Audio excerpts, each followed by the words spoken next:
అందరూ కొన్ని సబ్జెక్టులు ఉంటాయని అనుకుంటారు. కాకుంటే మొత్తం టోటల్గా మనకు కాంపిటేటివ్ పరంగా ఎన్ని సబ్జెక్టులు 15 సబ్జెక్టులు ఉన్నాయి మొత్తం. ఇవన్నీ 15 సబ్జెక్టులు మంచిగా చదువుకుంటేనే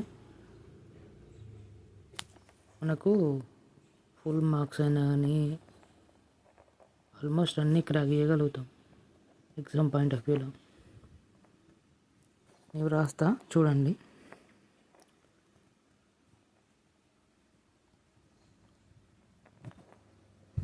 మనకు మొత్తం 15 సబ్జెక్ట్స్. ఈ 15 సబ్జెక్టులు మనం మంచిగా చదివితే ఖచ్చితంగా గ్రూప్స్ అయినా సెంట్రల్లో ఏవైనా జాబ్స్ అన్నీ మనం క్రాక్ చేయొచ్చు. Economy, arithmetic, reasoning, English, biology, computer science, GK, current affairs, geography, physical science, Telangana movement, Telangana history, banking, polity, sociology, Indian history. ఇవి మస్ట్ ఖచ్చితంగా ప్రిపేర్ కావాలి. 15 సబ్జెక్ట్స్ మొత్తం.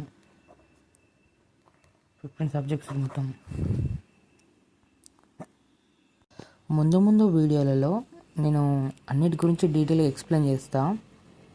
మెయిన్గా ఏ సబ్జెక్ట్ అయితే మీకు టఫ్ అనిపిస్తుందో నాకు కామెంట్ రూపంలో తెలియజేస్తే నేను ఖచ్చితంగా డీటెయిల్గా ఇన్ఫర్మేషన్ ఇస్తా.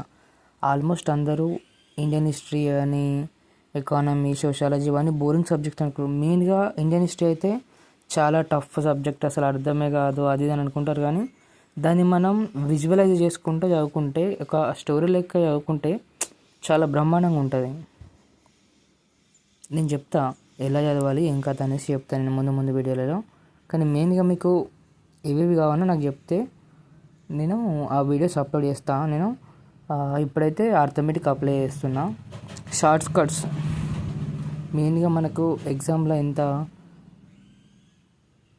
ఒక్క క్వశ్చన్కి మినిమం 30 సెకండ్సా లేకుంటే 20 సెకండ్స్లో ఈ గ్యాప్లో మనం ఆన్సర్ చేయాలి, పెట్టాలి. కాబట్టి నేను అర్థమెటిక్ షార్ట్ కట్స్లో అన్ని ట్రిక్స్ చెప్తాను. ఇప్పుడు ముందు సోషాలజీ, హిస్టరీ, బ్యాంకింగ్ అయినా, జియోగ్రఫీ అయినా ఇవన్నీ నేను ఎకానమీ ఇవన్నీ చెప్తూ ఉంటాను క్లాసెస్ అన్నీ.